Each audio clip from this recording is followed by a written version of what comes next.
I think it might be coming home, yeah. It'd be good, wouldn't it? I'm here Sunday, so yeah, we'll see. করোনায় ২৪ ঘন্টায় record ২০১ জনের প্রাণহানি, সর্বোচ্চ খুলনা ও ঢাকা বিভাগে ১২৪। মিলছে না শয্যা, অক্সিজেন। প্রথম দিনেই ভ্যাকসিনের জন্য নিবন্ধন লাখের বেশি। মহামারীকালে নতুন আতঙ্ক ডেঙ্গু। এক সপ্তাহে রাজধানীর বিভিন্ন হাসপাতালে ভর্তি ১৯৮ জন, মৃত্যু ৩। এডিস নিধনের প্রস্তুতি নিয়ে সংশয়ে খোদ সিটি কর্পোরেশন। মাত্র কয়েক সেকেন্ডে কথার ছলে মোবাইল চুরি, ওত পেতে থাকে মার্কেট ও ফুটপাতের ভিড়ে। রাজধানীতে সক্রিয় চোর চক্রের ২ সদস্য আটক, ৫০টি চোরাই মোবাইল উদ্ধার।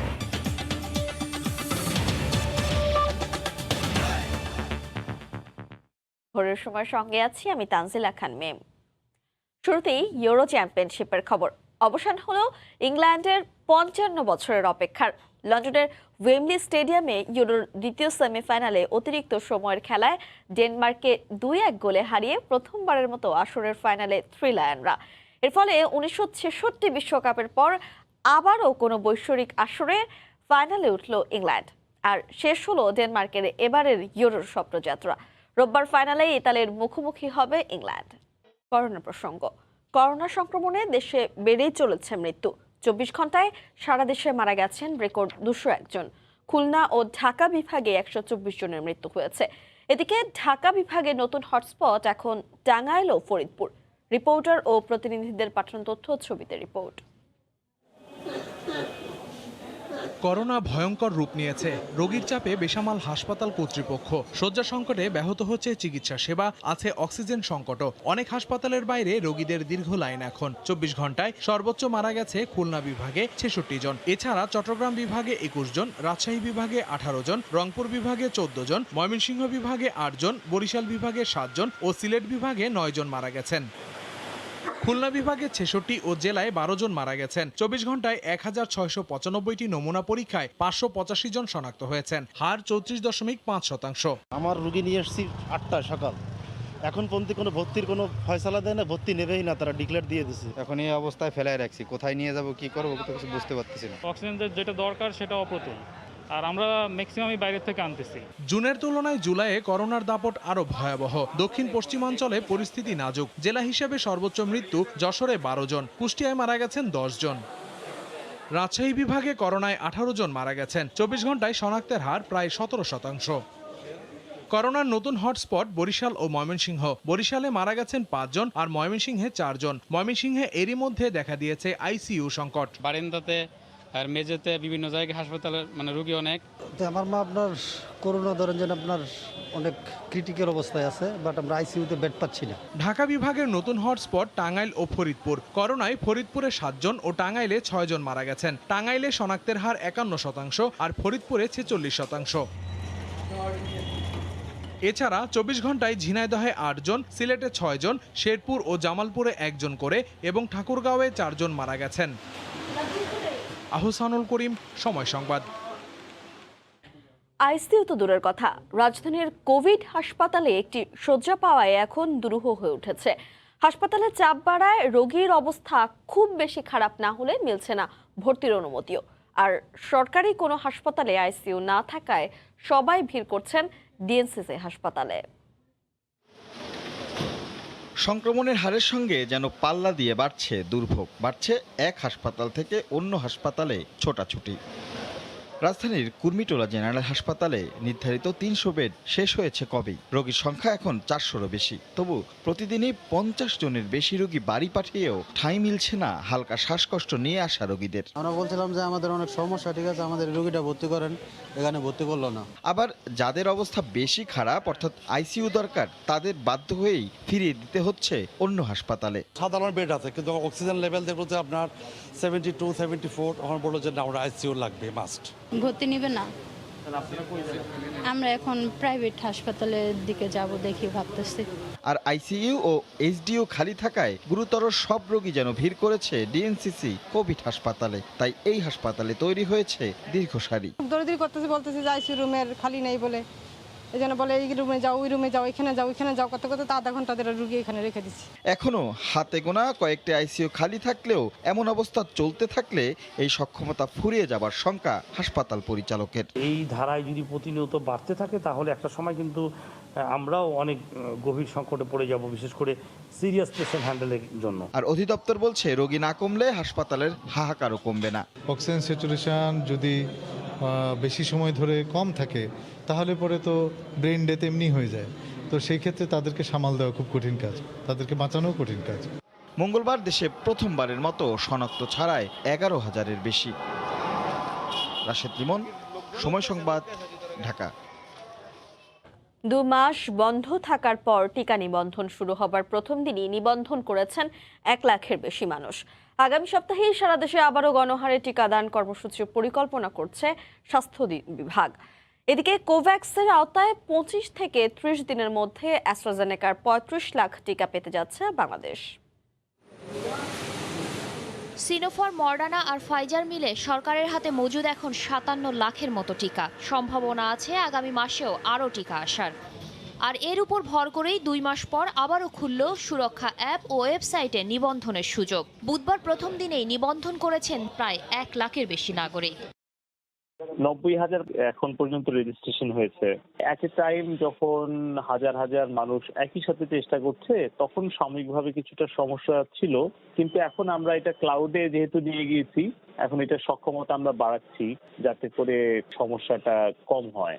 এর মাঝেই কোভ্যাক্সের আওতায় চলতি মাসের শেষ সপ্তাহে কিংবা আগস্টের শুরুতে অক্সফোর্ড অ্যাস্ট্রাজেনেকার 35 লাখ টিকা বাংলাদেশ পেতে যাচ্ছে বলে জানান পররাষ্ট্রমন্ত্রী।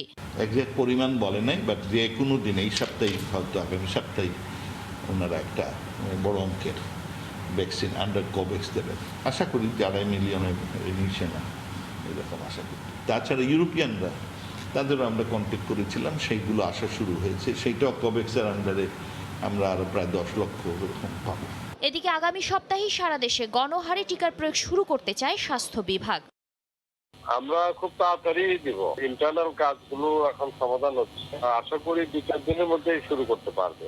এখন আমরা প্রস্তুতি নিচ্ছি আর কি, বিভিন্ন জায়গায় টিকা পাঠানোর বিষয়টি আর অন্যান্য কাজকর্ম যেগুলো বিষয় থাকে, লিস্টিং করা, নিবন্ধন করা, এই কাজগুলো চলছে। দেশে এখন পর্যন্ত 1 কোটির বেশি ডোজ করোনার টিকা প্রয়োগ করা হয়েছে। শাতিলা শারমিন, সময় সংবাদ, ঢাকা। নারায়ণগঞ্জের খানপুরে 300 শয্যা বিশিষ্ট সরকারি হাসপাতালটি করোনা ডেডিকেটেড হিসেবে 1 বছর ধরে রোগীদের চিকিৎসা সেবা দিলেও এখন পর্যন্ত চালু হয়নি সেন্ট্রাল অক্সিজেন প্ল্যান্ট। সীমিত পরিমাণ সিলিন্ডারের অক্সিজেনের উপর নির্ভর করছে আইসিইউ এবং আইসোলেশন সেন্টারে করোনা আক্রান্ত জরুরি রোগীদের চিকিৎসা দেয়া হচ্ছে। হাসপাতাল কর্তৃপক্ষ বলছে প্ল্যান্টের জন্য অক্সিজেন মজুদের ট্যাঙ্ক স্থাপনের কাজ শেষ হলেও স্বাস্থ্য অধিদপ্তর তরল অক্সিজেন সরবরাহ না করায় এই সেবা কার্যক্রম চালু করা সম্ভব হচ্ছে না। নারায়ণগঞ্জ থেকে শওকত আলী সৈকতের তথ্য, আরিফ হোসেনের ছবি নিয়ে রিপোর্ট। শহরের 300 শয্যা হাসপাতালের আইসিইউ এর 10 নম্বর বেডে গত 4 দিন ধরে ভর্তি করোনা আক্রান্ত 85 বছর বয়সের বৃদ্ধা আবিদা খাতুন। অক্সিজেনের মাত্রা অনেক নিচে থাকায় ঘুমের মধ্যেও শ্বাস প্রশ্বাস নিতে কষ্ট খুব হচ্ছে তার। এই বৃদ্ধার মতো একই অবস্থা আইসিইউ এর অন্যান্য রোগীদেরও। গত বছরের 8 মার্চ দেশের প্রথম 3 জন করোনা রোগী শনাক্ত হয় নারায়ণগঞ্জ শহরেই। জেলাকে করোনার রেড জোন ও হটস্পট হিসেবেও ঘোষণা করে স্বাস্থ্য অধিদপ্তর। এই ভয়াবহ অবস্থায় বছরের 8 এপ্রিল জেলার একমাত্র বিশেষায়িত 300 শয্যার হাসপাতালটিকে সরকার কোভিড ডেডিকেটেড ঘোষণা করে।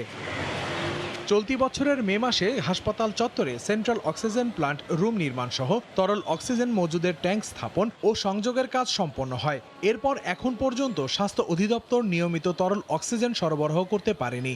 বর্তমানে রোগীর সংখ্যা বাড়তে থাকায় প্রতিদিন 3 থেকে 4 বার ঢাকা ও আশেপাশের এলাকা থেকে অক্সিজেন সংগ্রহ করতে গিয়ে হিমশিম খাচ্ছে কর্তৃপক্ষ। ছোট ছোট সিলিন্ডারগুলি যে ওয়ার্ডের রুগীকে দিয়া কুলানো যায় না। লিকুইড এটা চালু হলে আরো ভালো হবে ইনশাআল্লাহ, আর কোনো অসুবিধা হবে না। স্থানীয় জনপ্রতিনিধিও সেন্ট্রাল অক্সিজেন প্লান্ট চালুর দাবি জানান। এখানে সেন্ট্রাল অক্সিজেনের ব্যবস্থা কমপ্লিট না করার ফলে রুগী বাধ্য হয়ে ঢাকা পাঠিয়ে দিতে হচ্ছে। সিলিন্ডারের মাধ্যমে এটা ওই সাপোর্টটা আমরা দিতে পারছি না। হাসপাতালের তত্ত্বাবধায়কের দাবি, স্বাস্থ্য মন্ত্রণালয় ও স্বাস্থ্য অধিদপ্তরে অক্সিজেন সরবরাহের কথা জানানো হলেও কোনো পদক্ষেপ নেয়নি। বারবার ঊর্ধ্বতন কর্তৃপক্ষকে এবং আমাদের সচিব স্যারকেও আমরা জানিয়েছি, মন্ত্রীও জানেন, যারা সাপ্লায়ার স্পেকট্রা কোম্পানি তাদের কাছ থেকে আমরা কোনো সদুত্তর পাইনি যে কবে পাবো। অবশ্য জেলা প্রশাসক দ্রুত সময়ের মধ্যে লিকুইড অক্সিজেন সরবরাহ করে প্লান্ট চালুর আশ্বাস দেন। স্পেকট্রা নামে একটি সংগঠন এই স্ট্রাকচার করেছে, তারা আমাদেরকে আশ্বাস দিয়েছেন কয়েকদিনের মধ্যেই তারা আমাদের এই লিকুইড অক্সিজেন এটি ফিল করে দিবেন। হাসপাতালে দুটি আইসোলেশন ওয়ার্ডে বর্তমানে 60 জন এবং 10 সজ্জার আইসিইউর সব বেডেই করোনা আক্রান্ত রোগী ভর্তি আছেন। তাদের মধ্যে 80% রোগী ভারতীয় ডেল্টা ভেরিয়েন্টে আক্রান্ত বলে হাসপাতাল কর্তৃপক্ষের ধারণা। সময় সংবাদ, নারায়ণগঞ্জ। অতিমারির মাঝেই নতুন আতঙ্ক ডেঙ্গু। গেল এক সপ্তাহে রাজধানীর হাসপাতালে ভর্তি 194 জন। অপ্রতুল সরঞ্জাম আর জনবলের অভাবে ভয়াবহ পরিস্থিতির দিকে যাচ্ছে ডেঙ্গু পরিস্থিতি। সরকারি হিসেবে না থাকলেও ইতোমধ্যে নানা সূত্রে একাধিক মৃত্যুর তথ্য নিশ্চিতের পরও ভরা মৌসুমে এডিস মশা নিধন কর্মসূচি ও প্রস্তুতি নিয়ে সংশয় রয়েছে খোদ সিটি কর্পোরেশনের। বিশেষজ্ঞরা বলছেন, উদাসীনতা নয়, ডেঙ্গু প্রতিরোধে সংশ্লিষ্টরা এখনই পদক্ষেপ না নিলে করোনার মাঝেই বড় ধরনের মাশুল দিতে হবে সাধারণ মানুষকেই। ওবায়দুল্লাহ মামুনের রিপোর্ট। 2 বছর বাদে আবারও মাথাচাড়া দিয়ে উঠছে ডেঙ্গুর প্রকোপ। 2019 সালে সারা দেশে ডেঙ্গু মহামারীর পর নড়েচড়ে বসে ঢাকার 2 সিটি কর্পোরেশন। সরকারের নেয়া পদক্ষেপের ফলে গত বছর তেমন প্রকোপ ছিল না ডেঙ্গুর, কিন্তু চলতি বছর আবারও বাড়ছে শঙ্কা। স্বাস্থ্য অধিদপ্তরের তথ্য অনুযায়ী চলতি সপ্তাহে রাজধানীর বিভিন্ন হাসপাতালে ডেঙ্গু নিয়ে ভর্তি হয়েছেন 131 জন, আর গত 24 ঘন্টায় ভর্তি হয়েছেন 29 জন। হাসপাতাল সূত্র বলছে, এবছর ডেঙ্গুতে 3 জনের মৃত্যু হয়েছে। স্বাস্থ্য অধিদপ্তর থেকে শুরু করে সরকারের সংশ্লিষ্ট সংস্থাগুলো ব্যস্ত কোভিড মোকাবিলায়। এরই মধ্যে চলছে বর্ষা মৌসুম, বাড়ছে মশার উপদ্রব। মশার ওষুধ দেয় না ভিটামিন দেয়, কিছুই বোঝা যায় না। সন্ধ্যার পরে আসলে মশার উৎপাতটা খুব বেশি। যারা এই মশার ওষুধ দেয় তাদেরকে হয়তো মাসে 2-1 বার চোখে পড়ে। স্থানীয় জনপ্রতিনিধিরা বলছেন, মশা নিধনে জনগণের তুলনায় সামগ্রী ও জনবল সংকটে ডেঙ্গু মোকাবেলা কঠিন হবে।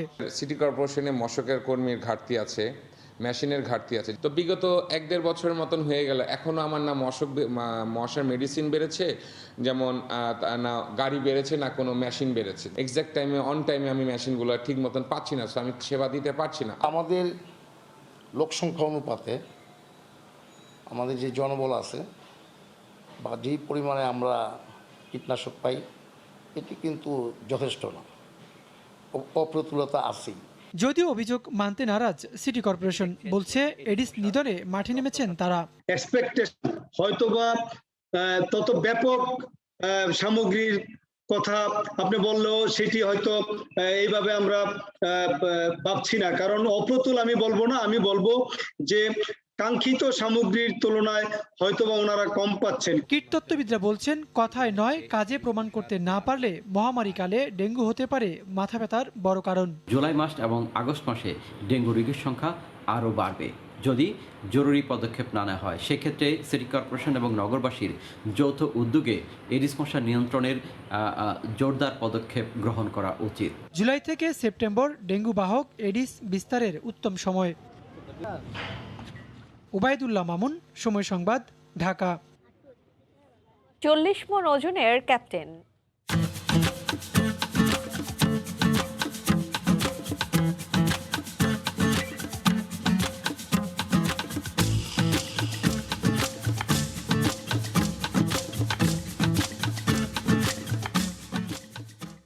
জয়পুরহাটের শৌখিন খামারি মাসুদ রানার ফ্রিজিয়ান সার নিয়ে রিপোর্ট থাকছে সংবাদের শীর্ষাংশে।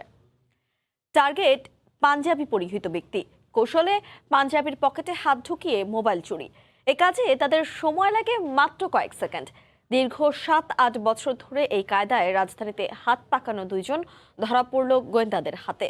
তাদের কাছ থেকে 50টি চোরাই মোবাইল সেট উদ্ধারের পর পুলিশ বলছে এরকম বেশ কয়েকটি চক্রের সন্ধান পেয়েছে তারা। বুলবুল রেজার রিপোর্ট। ঠিকানা জানতে চেয়ে 2 পথচারীর গতিরোধ করে এই যুবক। কথোপকথনে ব্যস্ত 3 জনই। কয়েক সেকেন্ডের মধ্যে পেছন থেকে আরেক যুবকের আগমন। পাঞ্জাবির পকেটে হাত, মোবাইল নিয়ে চম্পট। মোবাইল চোর এবং ঠিকানা জানতে চাওয়া যুবক দুজনই একই চক্রের সদস্য। তারা এখন গোয়েন্দা হেফাজতে। গেল 7-8 বছর ধরে রাজধানীর বিভিন্ন এলাকা থেকে মোবাইল চুরি করে আসছিল তারা। পাঞ্জাবি এলাকাদের কাছ থেকে তারা পকেট বড় থাকে, নিতে সুবিধা হয়। আমি কথা বলি সামনে থেকে, আমার লোকে পিছন থেকে পকেটে হাত দেয়, নিয়ে যে আমরা বিক্রি করি গুলিস্তান। তাদের মূল টার্গেট পাঞ্জাবি অথবা ঢিলে ঢালা পোশাক পরা ব্যক্তি। বিভিন্ন মার্কেট ও ফুটপাতে ওত পেতে থাকে তারা।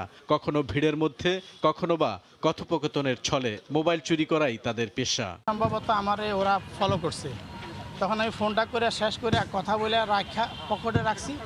2-3 মিনিট পরে দেখি যে রিক্সার মধ্যে উঠার আগে দিয়ে আমার ফোনটা নাই। রিক্সা উঠছি, ওইটা 4 থেকে 500 ফিট যাইতে পারি লেগা পকেটে মোবাইল। অভিযান চালিয়ে তাদের কাছ থেকে 50টি চোরাই মোবাইল সেট উদ্ধার করার পর পুলিশ বলছে তারা সংঘবদ্ধ মোবাইল চোর ও ছিনতাইকারী চক্রের সদস্য। আমরা চেষ্টা করছি এই চক্রগুলোকে আইডেন্টিফাই করতে এবং ইতিমধ্যে আমরা বেশ কিছু দোকানের নামও পেয়েছি যারা এগুলোর সাথে জড়িত। এগুলোকেও আমরা দ্রুত আইনের আওতায় নিয়ে আসবো। এই চক্রের আমরা হয়তো 2-3 জনকে ধরেছি। এদের চক্র প্রধান থাকতে পারে, এই প্রধান এদের নাম আমরা পেয়েছি, এদেরকে গ্রেপ্তার করবো আমরা। গুলিস্তানের কয়েকটি মার্কেটে এসব চোরাই মোবাইল সেট বিক্রির তথ্য পেয়েছে পুলিশ। বুলবুল রেজা, সময় সংবাদ, ঢাকা। গ্রাহক ও ব্যবসায়ীদের কাছ থেকে নেওয়া 338 কোটি টাকা আত্মসাতের শঙ্কায় ই কমার্স প্রতিষ্ঠান ইভ্যালির বিরুদ্ধে ব্যবস্থা নিতে যাচ্ছে সরকার। বাণিজ্য মন্ত্রণালয় এরই মধ্যে স্বরাষ্ট্র মন্ত্রণালয় ও দুর্নীতি দমন কমিশনকে চিঠি দিয়ে এ বিষয়ে পদক্ষেপ নেওয়ার সুপারিশ করেছে। দেশের সবচেয়ে বড় ই কমার্স প্রতিষ্ঠান ইভ্যালির লোভনীয় অফারে হুমড়ি খেয়ে পড়েছেন লাখ লাখ ক্রেতা। তবে প্রতিষ্ঠানটির 2.5 বছরে নানা কর্মকাণ্ডে প্রশ্ন উঠেছে বারবার। এরই মধ্যে বাংলাদেশ ব্যাংক একটি তদন্ত প্রতিবেদন পাঠিয়েছে বাণিজ্য মন্ত্রণালয়ে। ওই প্রতিবেদনে বলা হয় 14 মার্চ পর্যন্ত ইভ্যালির মোট সম্পদ ও দায়ের ফারাক অন্তত 6 গুণ।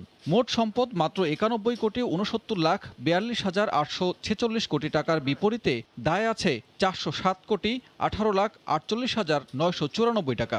গ্রাহকের দায় মেটাতে 403 কোটি টাকা থাকার কথা থাকলেও কোম্পানিটির হাতে সম্পদ আছে 65 কোটি টাকা। এই হিসাবে মাত্র 16.14% গ্রাহককে পণ্য সরবরাহ বা অর্থ ফেরত দিতে পারবে ইভ্যালি.com। এমন অবস্থায় 338,18,18,178 কোটি টাকা আত্মসাৎ বা অবৈধভাবে অন্যত্র সরিয়ে ফেলার আশঙ্কা করছে কেন্দ্রীয় ব্যাংক। বাংলাদেশ ব্যাংকের এই প্রতিবেদনের উপর ভিত্তি করে একাধিকবার বৈঠক করেছে বাণিজ্য মন্ত্রণালয়। 10 দিনের মধ্যে পণ্য ডেলিভারি দেওয়ার বিধান রেখে করা হয়েছে ই কমার্স নীতিমালা। এরপরেই দুদক ও স্বরাষ্ট্র মন্ত্রণালয়কে ইভ্যালির বিরুদ্ধে ব্যবস্থা নিতে চিঠি পাঠালো বাণিজ্য মন্ত্রণালয়ের WTO সেল। চিঠিতে বাংলাদেশ ব্যাংকের প্রতিবেদনের বিষয়ে উল্লেখ করে ব্যবস্থা নেয়ার অনুরোধ জানানো হয়। বিশ্লেষকরা বলছেন গ্রাহকদের লগ্নি করা অর্থের সুরক্ষা দেওয়া উচিত। ইভ্যালির মতো অন্যান্য যে সমস্ত প্রতিষ্ঠান আছে যাদের আচরণ একটি স্বাভাবিক আচরণ নয়, সেইগুলো কিন্তু আসলে মনিটরিং এর আওতায় নিয়ে আসতে হবে। ভোক্তারা যে অলরেডি বিনিয়োগ করেছে সেটি তারা কিভাবে ফেরত পেতে পারে সেটির ব্যবস্থা গ্রহণের জরুরি। অন্যান্য প্রতিষ্ঠানকে নজরদারিতে রাখার পাশাপাশি ক্রেতাদেরও সচেতন থাকার পরামর্শ বিশ্লেষকদের। সানবীর রূপল, সময় সংবাদ, ঢাকা। পিকে হালদারের আর্থিক কেলেঙ্কারির ঘটনায় বাংলাদেশ ব্যাংকের সাবেক ডেপুটি গভর্নর এসকে চৌধুরী ও তার স্ত্রীর ব্যাংক হিসাব জব্দ করেছে জাতীয় রাজস্ব বোর্ড এনবিআর। এর ফলে তারা নিজেদের বা নিজ কোম্পানির নামে থাকা ব্যাংক হিসাব থেকে কোনো টাকা তুলতে বা স্থানান্তর করতে পারবেন না। কর ফাঁকির অভিযোগে তাদের ব্যাংক হিসাব জব্দ করা হয়েছে বলে জানিয়েছে এনবিআর এর কেন্দ্রীয় গোয়েন্দা সেল।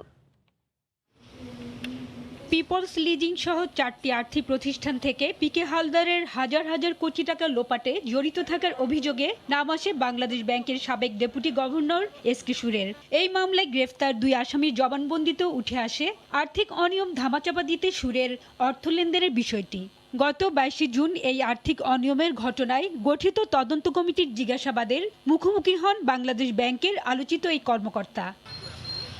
সুরের বিরুদ্ধে আর্থিক অনিয়মের অভিযোগ ওঠার পর তৎপর হয় জাতীয় রাজস্ব বোর্ডের কেন্দ্রীয় গোয়েন্দা সেল।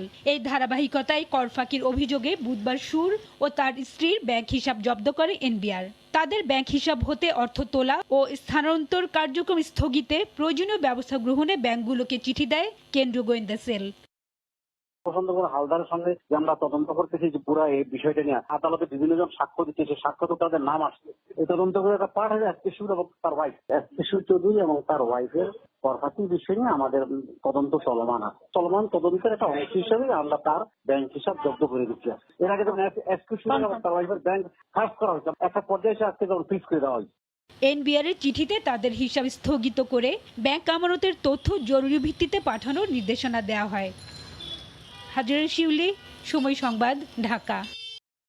গাজীপুর থেকে বিমানবন্দর পর্যন্ত বাস্তবায়নাধীন বাস র্যাপিড ট্রানজিট বিআরটি প্রকল্পে পরিদর্শনে গিয়ে সংশ্লিষ্টদের গাফিলতি, অব্যবস্থাপনা ও সমন্বয়হীনতা দেখে চরম ক্ষুব্ধ হয়েছেন গাজীপুর এবং ঢাকা উত্তর সিটি কর্পোরেশনের মেয়র। প্রকল্প কর্মকর্তাদের কাণ্ডজ্ঞানহীন কর্মকাণ্ডের কারণেই সাধারণ মানুষের ভোগান্তি চরমে উঠেছে বলে মন্তব্য করেন মেয়র আতিকুল ইসলাম। সাধারণ মানুষের ভোগান্তি নিরসনে এখন থেকে সিটি কর্পোরেশনভুক্ত এলাকায় যে কোনো উন্নয়ন প্রকল্পে হস্তক্ষেপ করার ঘোষণা দেন তিনি। ঢাকা ময়মনসিংহ মহাসড়কের গাজীপুরের শিববাড়ি থেকে বিমানবন্দর পর্যন্ত দেশের প্রথম বাস র্যাপিড ট্রানজিট বিআরটি প্রকল্পের কাজ চলছে কয়েক বছর ধরে। এই বিপুল কর্মযজ্ঞের জন্য সড়কের জায়গায় জায়গায় তৈরি হওয়া গর্ত ও ফেলে রাখা নির্মাণ সামগ্রীর কারণে প্রতিদিনই তৈরি হয় যানজট। তবে গত কয়েকদিনের বৃষ্টিতে যানজট, ছোটখাটো দুর্ঘটনায় এই পথে চলাচলকারীদের ভোগান্তি বেড়েছে বহুগুণ। বুধবার সকালে দুর্ভোগ সরেজমিন দেখতে বিমানবন্দর এলাকায় যান ঢাকা উত্তর সিটি কর্পোরেশনের মেয়র আতিকুল ইসলাম ও গাজীপুর সিটি কর্পোরেশনের মেয়র জাহাঙ্গীর আলম। এ সময় জনদুর্ভোগ লাঘবে সুনির্দিষ্ট পরিকল্পনা জানতে চান বিআরটি প্রকল্পের কর্মকর্তাদের কাছে। তবে কর্মকর্তারা তা জানাতে না পারায় ক্ষুব্ধ হন ডিএনসিসি মেয়র। বাসগুলা কিভাবে টার্ন নেবে ওই ড্রয়িং কোথায়, তারা বললো স্যার ওই ড্রয়িংটা এখনো রেডি হয় নাই। কিন্তু কেন এখন থেকে আমরা প্রত্যেকটা প্রজেক্টের মধ্যে ইন্টারফেয়ার করব এবং সিটিতে যে কোনো প্রজেক্টে হোক না কেন তারা আমাদেরকে সকল প্ল্যান নিয়ে আমাদের কাছে আসবে, তারপরেই এটার পারমিশন আমরা দেব।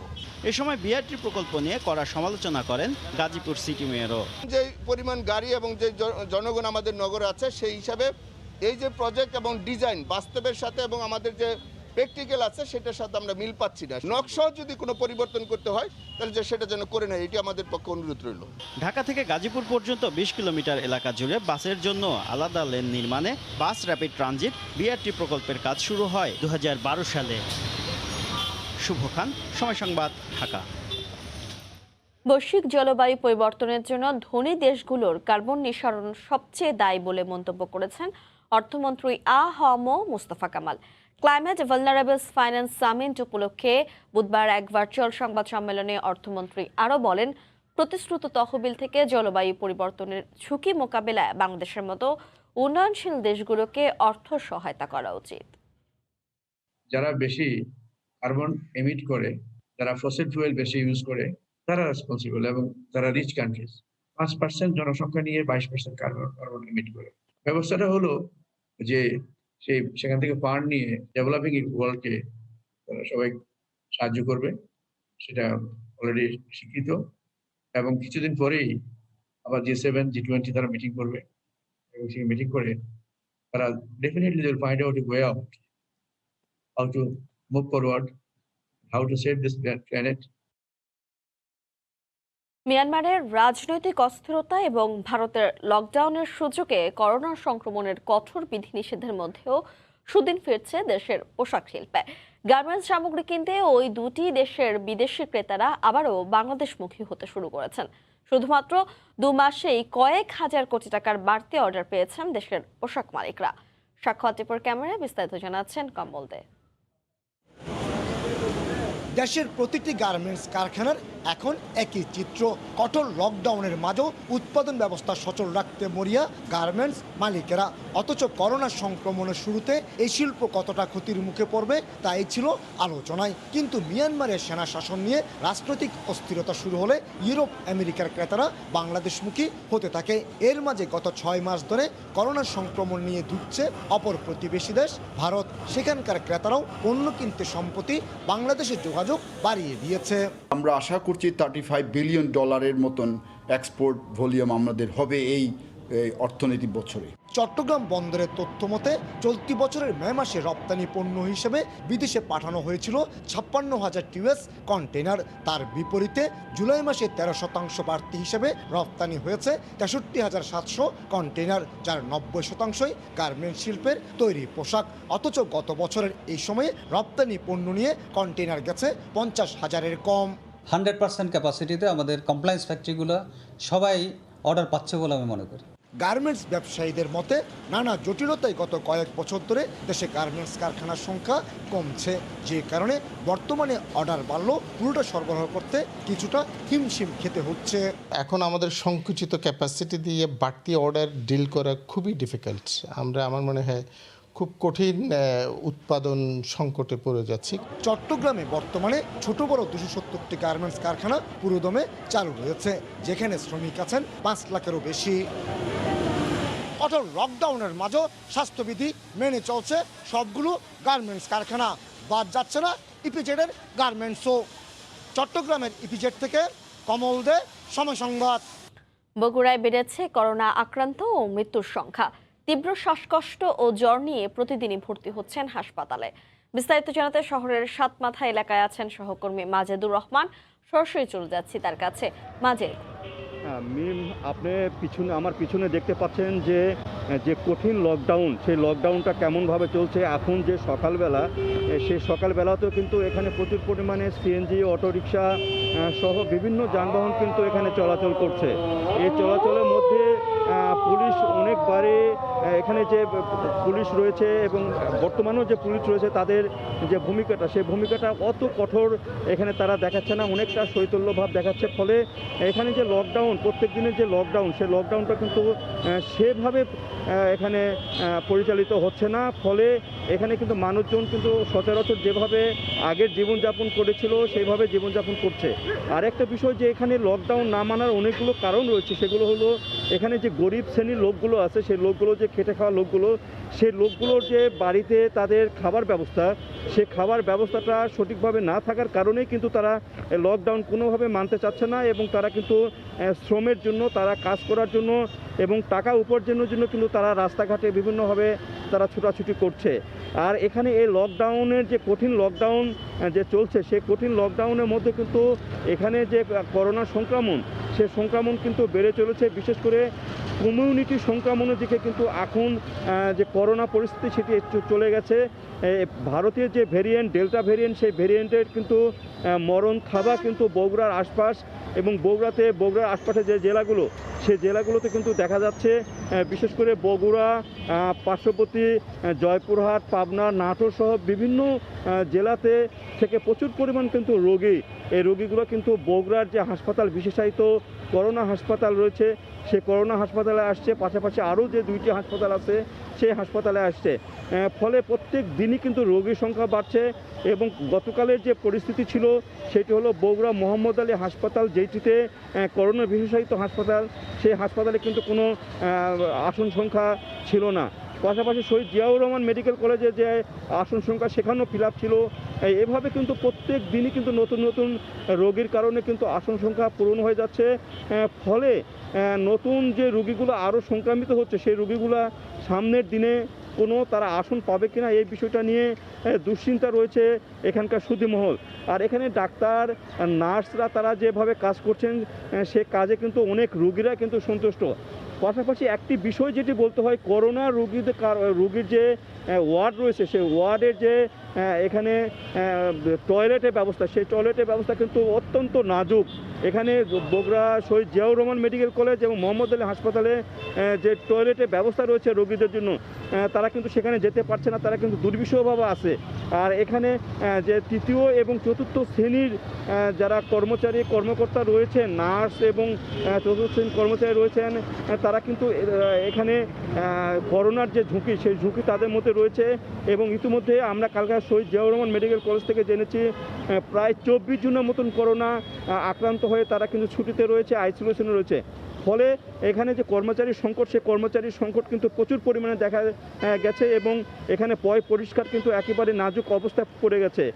আর এখানে যে করোনার রোগীরা, সেই রুগীরা এখান থেকে যে এখন যে ভেরিয়েন্ট সেই ভেরিয়েন্টটা কিন্তু বেশি সময় দিচ্ছে না। এখানে তাদের প্রথমেই তার শ্বাসকষ্ট নিয়ে এখানে আসছে এবং অনেক সময় চিকিৎসা হওয়ার আগে কিন্তু তারা মৃত্যুবরণ করছে। আর এখানে রুগীরা যেটা বলছে যে তাদের জনবল সংকট অনেকটা রয়েছে এবং তাদের নার্স কর্মচারীর সংকট রয়েছে। সেই সংকটগুলো খুব দ্রুত যদি সমাধান করা না যায় সামনের দিনে কিন্তু যে স্বাস্থ্য ব্যবস্থা সেই স্বাস্থ্য ব্যবস্থা অনেকটা ভেঙে পড়বে, এরকমই তারা আশঙ্কা করছেন। আর একটি বিষয় আমরা লক্ষ্য করেছি যে এখানে যে কর্মকর্তা পর্যায়ে যে সমন্বয়টা সেই সমন্বয়টা কিন্তু বগুড়াতে ভীষণভাবে অভাব দেখা দিয়েছে। এখানে তারা ডাক্তাররা নার্সরা এখানে কাজ করছেন কিন্তু উপরে যে সমন্বয় সেই সমন্বয়ের অভাবে কিন্তু এখানে যেরকমভাবে রুগী চিহ্নিত করা দরকার, করোনা চিহ্নিত করা দরকার, কিটের প্রয়োজন সেভাবে হচ্ছে না। ফলে এখানে নতুনভাবে করোনা সংক্রামিত হচ্ছে যারা এবং রিপোর্ট পেতেও কিন্তু অনেক দেরি হচ্ছে। 3 থেকে 4 দিন একটি করোনা পজিটিভ রিপোর্ট পেতে সময় লাগছে। আর এখানে হাট বাজারগুলো যেটা রয়েছে সে হাট বাজারগুলো কিন্তু চালু রয়েছে। কুরবানির সামনে শেখ কুরবানির সামনে কে লক্ষ্য করে কিন্তু এখানে যে গরুর হাটগুলো সেই হাটগুলো কিন্তু চালু রয়েছে। গতকাল যেখানে বড় একটি হাট মহাস্থান হাট সেই হাটটি চালু রয়েছিল এবং আজকেও তো অনেক কয়েকটি হাট রয়েছে, সেই হাটগুলো কিন্তু চালু থাকবে বলে আমরা জানতে পারছি। তো এইভাবে যদি হাট বাজার সব কিছু চালু থাকে এবং লোকজনের যে অবাধ সমাগম হয় তাহলে করোনা যে সংক্রামিত হচ্ছে সেই সংক্রামিত আরও বাড়বে বলে এখানে আশঙ্কা করা হচ্ছে এবং তারা ডাক্তাররা আশঙ্কা করছে। তো এই ছিল আমার কাছে বগুড়া থেকে সর্বশেষ লকডাউন এবং করোনা পরিস্থিতি নিয়ে মিম। বগুড়া থেকে সরাসরি করোনা পরিস্থিতির খবর জানাচ্ছিলেন সহকর্মী মাজেদুর রহমান। করোনাকালে হঠাৎ করে একসঙ্গে অনেক চিকিৎসক বদলি করাকে আমলাতান্ত্রিক দুর্বলতা বলছেন চিকিৎসক নেতারা। তারা বলছেন এমন সিদ্ধান্তে চিকিৎসায় অস্থিরতার পাশাপাশি ব্যাহত হবে অন্যান্য সেবাও। বৃহত্তর চট্টগ্রামের প্রধান সরকারি চিকিৎসা কেন্দ্র চট্টগ্রাম মেডিকেল কলেজ হাসপাতালে প্রতিদিন চিকিৎসা নেন 2000-এর বেশি রোগী। করোনার রেড ও ইয়েলো জোনে চিকিৎসা নিচ্ছেন আরও 300 রোগী। এমন বাস্তবতায় সোমবার হঠাৎ স্বাস্থ্য মন্ত্রণালয়ের এক আদেশে 156 জন চিকিৎসককে বিভিন্ন জেলা উপজেলায় বদলি করে 7 জুলাইয়ের মধ্যে যোগ দিতে বলা হয়েছে। মেডিকেলের প্রধান বলছেন হুট করে এমন সিদ্ধান্তে ব্যাহত হবে পিসিআর ল্যাবে নমুনা পরীক্ষা ও মেডিকেল শিক্ষা কার্যক্রম। আমরা গত 1 বছর ধরে আসলে অনলাইনে ক্লাস নিচ্ছি, যার জন্য বেসিক সাবজেক্টে যে টিচাররা ক্লাস নিচ্ছেন সেখানে স্টুডেন্টদের ক্লাস নেওয়া ব্যাহত হচ্ছে। করোনা ডেডিকেটেড 140 সজ্জার চট্টগ্রাম জেনারেল হাসপাতাল, অথচ সেখানেই বদলি করা হয় অন্য রোগের 7 জন চিকিৎসককে। এমন সিদ্ধান্তে চট্টগ্রামে চিকিৎসা সেবা ভেঙে পড়ার আশঙ্কা চিকিৎসক নেতার। তারা যে ডিপার্টমেন্টে কাজ করতেন সেখানে যে নন কোভিড পেশেন্টরা ভর্তি হতেন বা হয়ে আছেন তাদের চিকিৎসার ভার কে গ্রহণ করবে? তাদের চিকিৎসা ব্যবস্থাপনায় এক ধরনের অস্থিরতা তৈরি হবে। স্বাস্থ্য খাতে সরকারের অর্জনকে ম্লান করতেই এমন গণবদলিকে আমলাতান্ত্রিক ষড়যন্ত্র হিসেবে দেখছেন আরেক চিকিৎসক নেতা। এটা যারা করেছেন কাঁচা হাতের কাজ করেছেন, জননেত্রী শেখ হাসিনার স্বাস্থ্য খাতে যে অর্জন, ওনার এই অর্জনকে ম্লান করার জন্য কিছু ব্যক্তি কোনো ষড়যন্ত্র করে, এটা আসলে প্রশ্ন চট্টগ্রাম মেডিকেল কলেজ হাসপাতাল থেকে চট্টগ্রাম জেনারেল হাসপাতালে 60, ফেনীতে 31, খাগড়াছড়িতে 18 ও ফটিকছড়িতে 8 জন সহ নানা জেলা উপজেলায় বদলি করা হয় চিকিৎসকদের। শফিকুল আলম, সময় সংবাদ, চট্টগ্রাম। করোনাকালে মাঠ পর্যায়ে স্বাস্থ্যসেবা নিশ্চিত করতে নতুন 70টি অ্যাম্বুলেন্স কিনছে সরকার। প্রতিটি 42 লাখ টাকা করে প্রগতির কাছ থেকে কেনা এই অ্যাম্বুলেন্স এরই মধ্যে চলে এসেছে কেন্দ্রীয় ঔষধাগার সিএমএসটিতে। শিগগিরই বিতরণ করা হবে উপজেলা পর্যায়ে। রাশেদ লিমনের রিপোর্ট। এই মহামারীকালে হাসপাতালগুলো কেবল শয্যা, অক্সিজেন কিংবা আইসিইউ সংকট রয়েছে তা নয়, রোগী পরিবহনে অ্যাম্বুলেন্স সংকটও চোখে আঙুল দিয়ে দেখিয়ে দিয়েছে স্বাস্থ্য খাতের বাস্তবতা। রাজধানী কিংবা জেলা শহরে কোনো রকম একটি অ্যাম্বুলেন্স জোগাড় হলেও উপজেলা পর্যায়ে প্রত্যন্ত অঞ্চলে এই করোনাকালে একটি সরকারি অ্যাম্বুলেন্স মানে সোনার হরিণ। চাইলে গাড়ি নষ্ট, এটা নষ্ট, সেটা নষ্ট, বাইরে মানে যেখানে 1000 টাকা দিয়ে রংপুরে যাওয়া যায় সেখানে বাইরে অ্যাম্বুলেন্স 3000 টাকা দিয়ে যেতে হয়। উপজেলা পর্যায়ে যে অ্যাম্বুলেন্স থাকার কথা সেটা কিন্তু আসলে পর্যাপ্ত পরিমাণ নেই। অবশেষে কিছুটা হলেও মিলেছে স্বস্তির খবর। রাজধানীর 7 রাস্তায় কেন্দ্রীয় ঔষধাগার সিএমএসডিতে এসেছে 71টি নতুন গাড়ি। প্রয়োজনীয় কাগজপত্র তৈরি হলেই বুঝিয়ে দেওয়া হবে সংশ্লিষ্ট দপ্তরে। এগুলো আমরা প্রগতি ইন্ডাস্ট্রি থেকে কিনেছি, এটা একটা সরকারি প্রতিষ্ঠান। আমরা এই যে 71টা অ্যাম্বুলেন্স প্রতিটা 50% ব্যাট সহ 41,90,000 টাকা। স্বাস্থ্য অধিদপ্তর বলছে মূলত উপজেলা পর্যায়ে বিতরণ করা হবে এসব অ্যাম্বুলেন্স। এতে চলমান সংকট কিছুটা হলেও লাঘবের প্রত্যাশা। এই অ্যাম্বুলেন্সগুলো রোগী পরিবহনের কাজে সহায়ক হবে, নমুনা সংগ্রহ করে দ্রুত গতিতে সেটি ল্যাবরেটরিতে পৌঁছাতে সহায়তা করবে, অর্থাৎ রোগীর স্বার্থে রোগীর সেবার প্রয়োজনে এটি যে কোনো কাজেই ব্যবহার করা সম্ভব। এরই ধারাবাহিকতায় আরও কিছু অ্যাম্বুলেন্স ক্রয়ে প্রক্রিয়াধীন বলেও জানিয়েছে অধিদপ্তর। রাশেদ লিমন, সময় সংবাদ, ঢাকা। জন্ম নিবন্ধনের বিধিমালার কঠোরতায় নতুন করে জন্ম নিবন্ধন এবং নাম সংশোধন করতে এসে নাজেহাল ব্রাহ্মণবাড়িয়ার গ্রামাঞ্চলের হাজার হাজার মানুষ। বিশেষ করে সন্তানের স্কুলে ভর্তির ক্ষেত্রে জন্ম নিবন্ধন করতে এসে পিতামাতার জন্ম নিবন্ধন বাধ্যতামূলক হওয়ায় ভোগান্তির মাত্রা বেড়েছে কয়েক গুণ। এ অবস্থায় জাতীয় পরিচয়পত্রের সাথে সমন্বয় করে প্রক্রিয়াটি আরও সহজ করার দাবি সাধারণ মানুষের। অবশ্য জেলা প্রশাসন এ বিষয়ে কার্যকর পদক্ষেপ নেওয়ার আশ্বাস দিয়েছে। জুয়েল রহমানের পাঠানো ছবি ও উজ্জ্বল চক্রবর্তী তথ্য নিয়ে রিপোর্ট। চাকরি, ব্যবসা, স্কুলে ভর্তি, পাসপোর্ট, ব্যাংক অ্যাকাউন্ট সহ সরকারি বেসরকারি সকল কাজেই জন্ম সনদের প্রয়োজন হয়। 2018 সালের মার্চে সরকার গেজেটের মাধ্যমে জন্ম ও মৃত্যু নিবন্ধন আইনে কঠোরতা আনায় জন্ম নিবন্ধনের সংশোধন এবং নতুন করে জন্ম নিবন্ধন করতে এসে চরম ভোগান্তিতে পড়ছেন সাধারণ মানুষ। পিতামাতার জন্ম নিবন্ধন না থাকলে মেডিকেল পরীক্ষার মাধ্যমে বয়স প্রমাণ করতে হবে। জন্ম নিবন্ধন কিংবা নাম সংশোধনের ক্ষেত্রে সরকার নির্দেশিত প্রক্রিয়া অনুসরণ করে জেলা কিংবা উপজেলা অফিসে গিয়ে করতে বাধ্য হচ্ছে। লেখার মধ্যে আকার রেখার ভুল করে দেয়, ওই ভুলটার জন্য আমাদের হয়রানি হতে হয়। নাম হলো জাকির হোসেন, সব জায়গায় হোকার হুজেন তা শেখার হোসেন লেখা, আর জন্মদিন কাটলে জাকির হুসাইন লেখা। অভিভাবকদেরকে মৃত দেখিয়ে কাজটা ফর টেম্পোরারি টাইম সমাধান করা হচ্ছে। ভোগান্তির কথা স্বীকার করে স্থানীয় জনপ্রতিনিধি সহ সংশ্লিষ্টরা জানান, জরুরি কাজ সহজ ও নানামুখী ভোগান্তি এড়াতে ডাটা সার্ভারের সহজ অপশন অনুযায়ী অনেকে মিথ্যা তথ্য দিতে বাধ্য হচ্ছেন। আমরা যখন নিবন্ধনটা করি, বাচ্চার দেখা গেছে বাবার নামে ভুল, এই ভুলটা আমরা সরাসরি সংশোধন করতে পারি না। এটা আমি নিজেও ভোগান্তির শিকার। মোহাম্মদ সংক্ষিপ্তে আমার সার্টিফিকেটে কিন্তু তার নিবন্ধনে ফুল মোহাম্মদ লেখা ছিল। এটা একটা সহজকরণের জন্য এটা আমাকে মৃত দেখাইছে। প্রশাসনের কর্মকর্তারা জানান, ডাটা এন্ট্রি অপারেটরের ভুলের কারণে অনেক ক্ষেত্রে মানুষ ভোগান্তিতে পড়ছেন। ডাটা ইনপুট দিতে গিয়ে কিছু তথ্যগত ভ্রান্তির কারণেও অনেকের ভুল হচ্ছে। উপপরিচালক স্থানীয় সরকার আছেন, তিনি নিয়মিত মনিটর করছেন এবং মাঠে যাচ্ছেন। আমরা আশা করছি যে জন্ম নিবন্ধন সেবার যে মান, সেই মানের উন্নতি ঘটবে। প্রায় 33 লাখ মানুষের এই জেলায় 100টি ইউনিয়ন পরিষদ ও 5টি পৌরসভার মানুষ জন্ম নিবন্ধনের ক্ষেত্রে এই ভোগান্তির শিকার হচ্ছেন। সময় সংবাদ, ব্রাহ্মণবাড়িয়া। নড়াইলে পাওনা টাকা ফেরত চাওয়ায় অবসরপ্রাপ্ত পুলিশ সদস্যকে হয়রানির অভিযোগ উঠেছে নলদ্বীপ পুলিশ ক্যাম্পের ইনচার্জ SI এনামুল হকের বিরুদ্ধে। তবে অভিযোগ অস্বীকার করেছেন তিনি। মঙ্গলবার জেলা প্রেস ক্লাবে সংবাদ সম্মেলন করেন সাবেক পুলিশ সদস্য ইকরাম হোসেন। তিনি দাবি করেন, পাওনা টাকা ফেরত চাওয়ায় SI এনামুলের শরণাপন্ন হয় তার বোন। ক্যাম্প ইনচার্জ সালিসের আয়োজন করে টাকা না দেওয়ার রায় দেন। ইকরাম নিজের টাকা ফেরতের দাবিতে অনড় থাকলে বাড়িতে পুলিশ পাঠিয়ে তল্লাশি করে ঘরে মাদকদ্রব্য সহ রাখা সহ 3টি মামলার আসামি করা হয় ছেলে ও বাবাকে। এদিকে অভিযোগ অস্বীকার করে SI এনামুল দাবি করেন, ইকরাম ও তার ছেলে মাদকদ্রব্য বিক্রি করায় তাদের বিরুদ্ধে মামলা হয়েছে।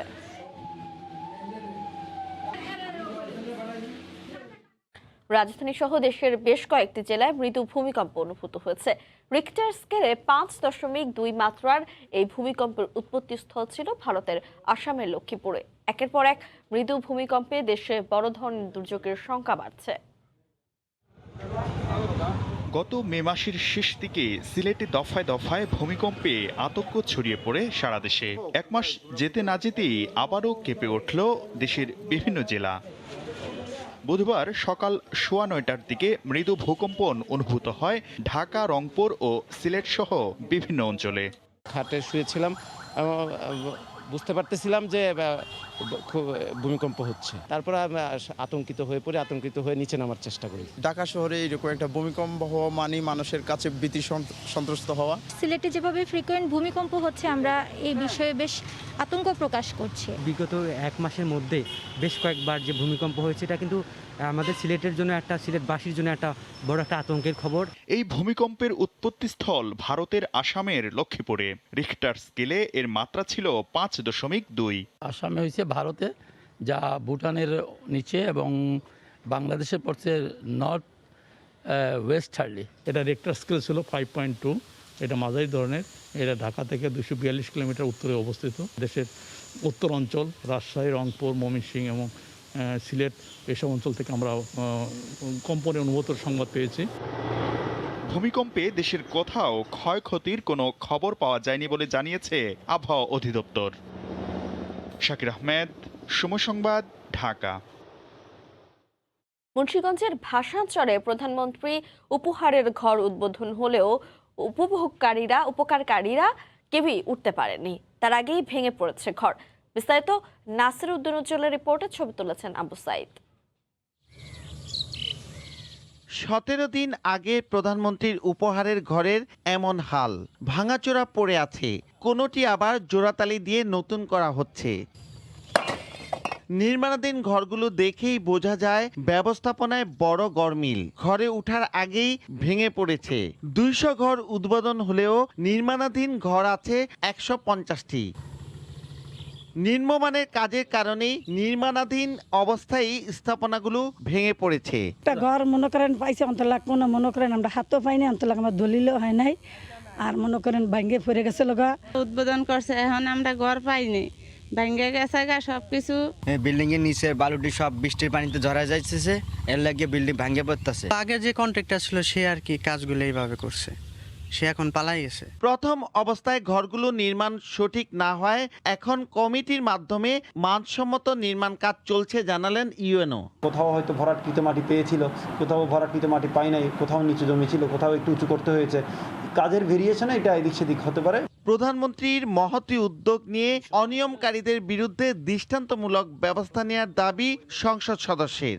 যারা দুর্নীতির আশ্রয় নিয়েছে, অব্যবস্থাপনার আশ্রয় নিয়েছে, স্বজনপ্রীতির আশ্রয় নিয়েছে, তদন্ত সাপেক্ষে আমি তাদের দৃষ্টান্তমূলক শাস্তি দাবি করি। 4 একর জমির উপর প্রকল্পটির ব্যয় ধরা হয়েছে 3,80,00,000 টাকা।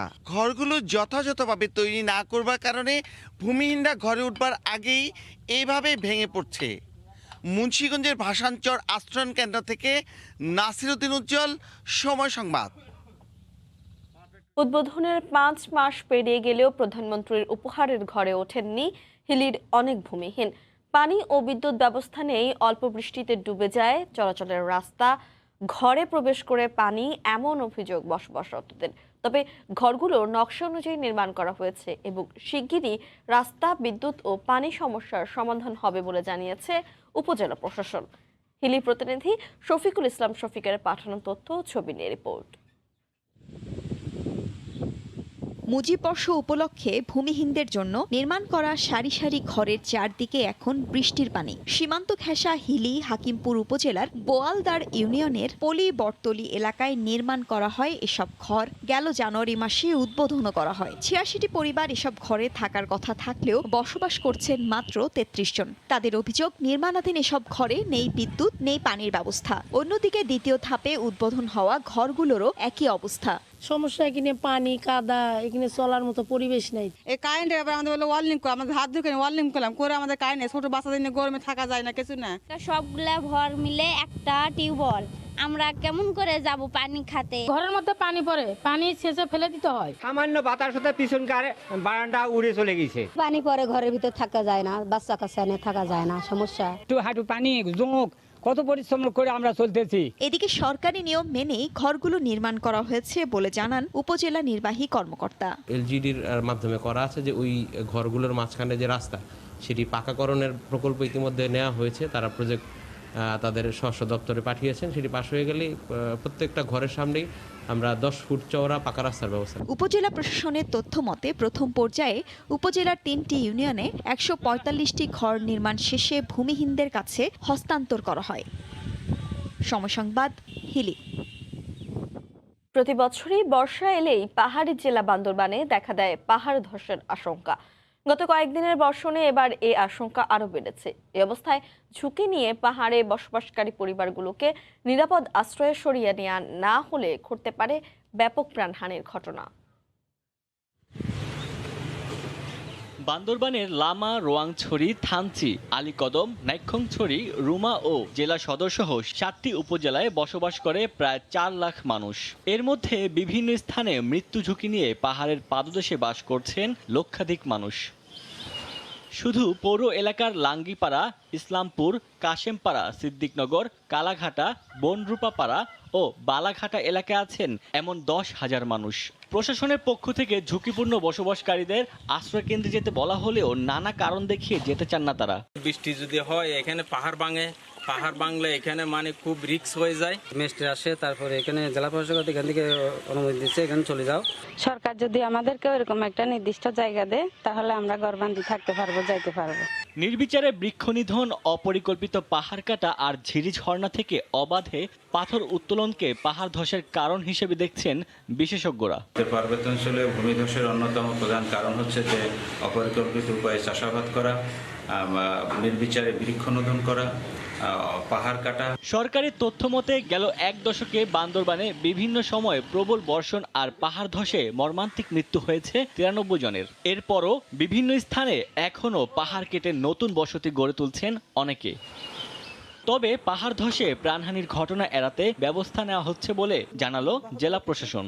আমাদের যেসব ঝুঁকিপূর্ণ এলাকা আছে সেসব ঝুঁকিপূর্ণ এলাকাগুলোকে চিহ্নিত করা হয়েছে এবং শেল্টার সেন্টারগুলো আমরা তৈরি করেছি যাতে যানমালের নিরাপত্তা বিধান করা যায়। ঝুঁকি নিয়ে পাহাড়ে বসবাসকারীদের স্থানীয় পুনর্বাসন করা গেলে মৃত্যু ও পাহাড় ধস দুটোই কমবে বলে মনে করছেন স্থানীয়রা।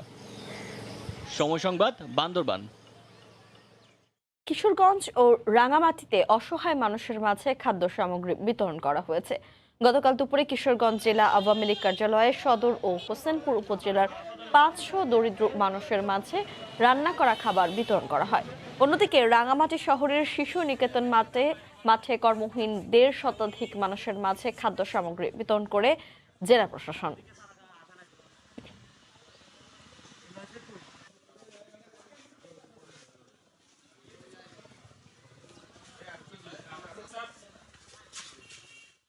হিলিতে পতিত জমিতে থাই পেয়ারার বাগান করে সফলতা পেয়েছেন সাইদুল ইসলাম। তাকে দেখে এলাকার অনেকেই এর ফল চাষে উৎসাহী হয়ে উঠেছেন। হিলি প্রতিনিধি শফিকুল ইসলাম শফিকের পাঠানো তথ্য, ছবি নিয়ে রিপোর্ট। মাঠ জুড়ে গাছে গাছে দুলছে থোকায় থোকায় পেয়ারা। 2.5 থেকে 3 ফুট উচ্চতার গাছগুলোর প্রত্যেকটি কমপক্ষে 20 থেকে 25টি পেয়ারা আর অসংখ্য কুড়িতে পরিপূর্ণ। পেয়ারার ভারে যেন নুয়ে পড়েছে গাছগুলো। খেতে সুস্বাদু আর 12 মাসি হওয়ায় থাই এ পেয়ারার চাহিদা সীমান্ত এলাকা পেরিয়ে সারা দেশে। এই পেয়ারা চাষ করে এলাকায় চমক সৃষ্টি করেছেন স্থানীয় ফল ব্যবসায়ী সাইদুল। চারা লাগানোর 1.5 বছরের মাথায় ফল বিক্রি করতে পারছেন। প্রতিদিন ভোরে গাছ থেকে নামানো হয় এসব পেয়ারা। ভালো ফলনের পাশাপাশি দামও ভালো পায় খুশি তিনি। মোটামুটি 1.5 বছরে 2 লক্ষ টাকার মতো বিক্রি হয়েছে। আশা করছি 1 বছরে 4-5 লক্ষ টাকা প্রতি বছরে বিক্রি করব। এই করে আমি আবারটা করছি। এদিকে সাইদুলের এই ফল বাগানে কাজ করার সুযোগ পেয়েছেন অনেকে। পাইকারদের কেউ কেউ বাগান থেকেই পেয়ারা কিনে নিচ্ছেন। আগে মোটামুটি দাম ছিল, এখন করোনার কারণে অনেক দাম কম। তারপরে মোটামুটি ইনশাল্লাহ পোষাচ্ছে। 8,000 টাকা মাস দেয়, তারপরে কাজবাজ করি, পেয়ারা তুলি, বিক্রি করি। ওখানে আমরা কাজ করি প্রতিদিন নিয়মিত, তারপরে পরিষ্কার করে এখান থেকে আমরা টাকা রোজগার করি, যে আমাদের উপকার হচ্ছে। এই বাগানটা হওয়ার কারণে আমরা খুবই খুশি। আমরা এখান থেকে পেয়ারা নিজে হাতে তুলে আমরা বাজারকরণ করি এবং আমরা এখানে পেটের ভাত নির্বাহ করি। প্রথমবারের মতো 6 বিঘা জমিতে লাগানো হয়েছে থাই পেয়ারার 1200টি গাছ। আর এসব পেয়ারা প্রতি মন বিক্রি হচ্ছে 1500 টাকা দরে। সময় সংবাদ, হিলি। করোনা পরিস্থিতিতে অর্ধেক দামেও মিলছে না দুধের ক্রেতা। সংরক্ষণ করতে না পারায় নষ্ট হচ্ছে লিটারের পর লিটার দুধ। অন্যদিকে কোরবানির পশু বিক্রি নিয়েও খামারিদের দুশ্চিন্তার শেষ নেই। আতাউল হক সাগরের ক্যামেরায় গাইবান্ধা থেকে হেদায়েতুল ইসলাম বাবুর রিপোর্ট। সামনে কোরবানির ঈদ, সেজন্য প্রস্তুত করা প্রায় 37 মণ ওজনের ষাঁড়টি নিয়ে চরম বেকায়দায় গাইবান্ধার গোবিন্দগঞ্জের জিরাই গ্রামের প্রান্তিক খামারি শাহজাহান আলী।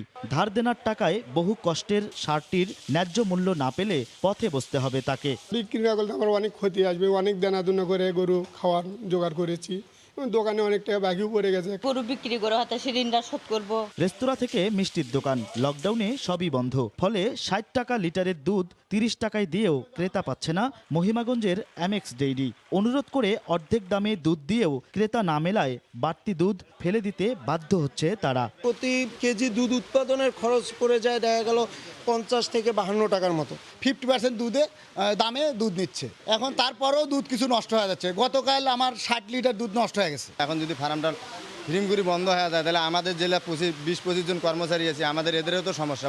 এমন পরিস্থিতিতে হাট বাজারে জনসমাগম এড়াতে অনলাইন মার্কেটিংয়ের পরামর্শ পুলিশের। মানুষজন যাতে বাজারে না গিয়ে ঘরে বসে মোবাইলের মাধ্যমে কেনাকাটা করতে পারে, তাদের যে কোরবানি যে পশু কিনতে পারে সেটাও ব্যবস্থা নেওয়া হচ্ছে। এমন দুঃসময়ে প্রাণী সম্পদ কর্তার দাবি, দুধ ও কোরবানির পশু বিপণনে কোনো সমস্যা হবে না। যাতে প্রাণী সম্পদের উৎপাদনটা অব্যাহত থাকে এবং সরবরাহ ব্যবস্থাটা ঠিক থাকে, এজন্য আমরা কাজ করছি আর কি। গত কোরবানি ঈদে 67,000 পশুর চাহিদা থাকলেও এবার জেলার প্রায় 13,000 খামার ও ব্যক্তি পর্যায়ে প্রস্তুত করা হয়েছে প্রায় 90,000 পশু। অন্যদিকে ছোট বড় মিলে প্রায় 11,000 খামারে প্রতিদিন উৎপাদন হচ্ছে 376 মেট্রিক টন দুধ। হেদায়েতুল ইসলাম বাবু, সময় সংবাদ, গাইবান্ধা। 18 থেকে 22 মণের 182টি গরু বিক্রি নিয়ে দুশ্চিন্তায় নাটোর সদরের খামারি কেতাব আলী। বিধিনিষেধের কারণে কোরবানির হাটে গরু বিক্রি নিয়ে আছেন শঙ্কায়। বিস্তারিত জানাতে খামার এলাকায় আছেন সহকর্মী আল মামুন, সরাসরি চলে যাচ্ছি তার কাছে। মামুন। ধন্যবাদ মিম। যে বিষয়টি বলছিলেন, নাটোরের এই খামারটি সদর উপজেলার ডাল সড়ক এলাকার, এটি জেলার সবচেয়ে বড় বৃহত্তর ষাঁড়ের খামার, যেটি কুরবানি ঈদকে সামনে রেখে 182টি গরু এখানে পালন করা হয়েছে। তবে বর্তমান যে পরিস্থিতি আমরা দেখতে পাচ্ছি যে লকডাউনের পাশাপাশি যে ক্রেতা শূন্য থাকার কারণে এই খামারিগুলা হতাশার মধ্যে পড়েছেন।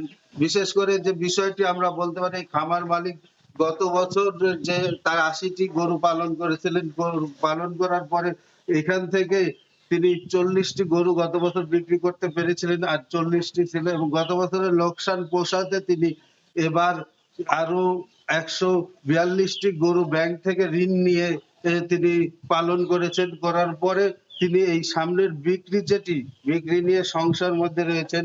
এই বিষয়ে জানতে আমাদের সাথে রয়েছে খামার মালিক। আমরা তার কাছ থেকে জানতে চাবো কি পরিস্থিতি এবং কিভাবে তিনি এই খামারগুলো পালন করছেন এবং ঈদ সামনে রেখে কি অবস্থার মধ্যে দিন পার করছেন।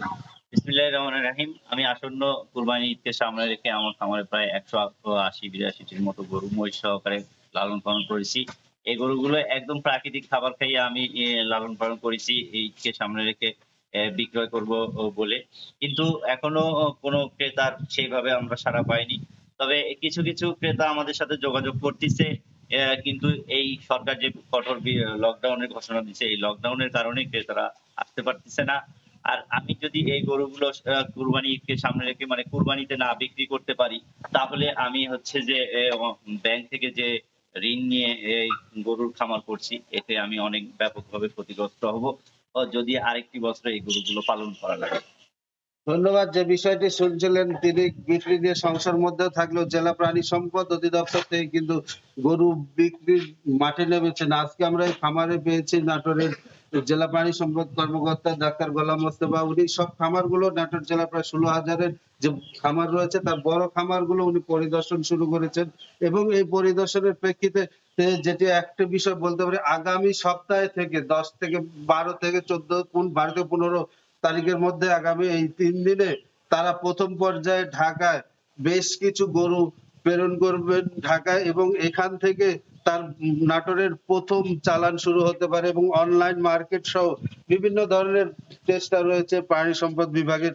সেই বিষয় জানতে আমরা এখন জেলা প্রাণী সম্পদ কর্মকর্তা নাটোর জেলা প্রাণী সম্পদ ডাক্তার গোলাম মোস্তফার কাছে শুনতে যাব, তিনি কি ব্যবস্থা গ্রহণ করেছেন কুরবানি ঈদকে সামনে রেখে। ধন্যবাদ। নাটোর জেলার মধ্যে এটা সবচেয়ে বড় খামার। আমরা নিয়মিতভাবে খামার পরিদর্শন করছি এবং খামার মালিকের পরামর্শ দিয়ে যাচ্ছি।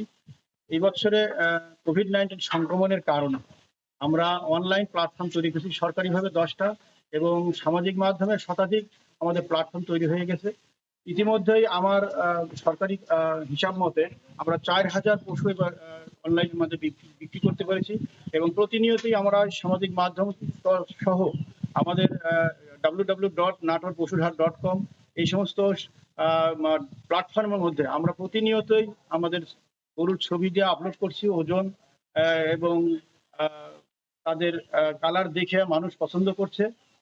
তো এই কঠিন লকডাউনের কারণে ইতিমধ্যেই তারা যোগাযোগও করছে।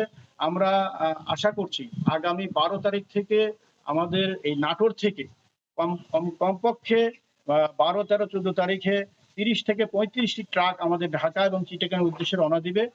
এছাড়া আশা করি যে 14 তারিখের পরে কঠিন লকডাউনের পরে যদি আমাদের বাজারগুলো খুলে দেয় তাহলে আমরা সামাজিক দূরত্ব মেনটেন করে যে অতিরিক্ত 1.5 লক্ষ এই পশু রয়েছে নাটোরে সেটা অন্য জেলায় আমরা স্থানান্তর করতে পারবো এবং আমাদেরও যে নাটোর জেলার যে প্রয়োজন সেটাও সামাজিক দূরত্ব মেনটেন করে আমরা এই পশুগুলো বিক্রয় করতে পারবো বলে আমার বিশ্বাস।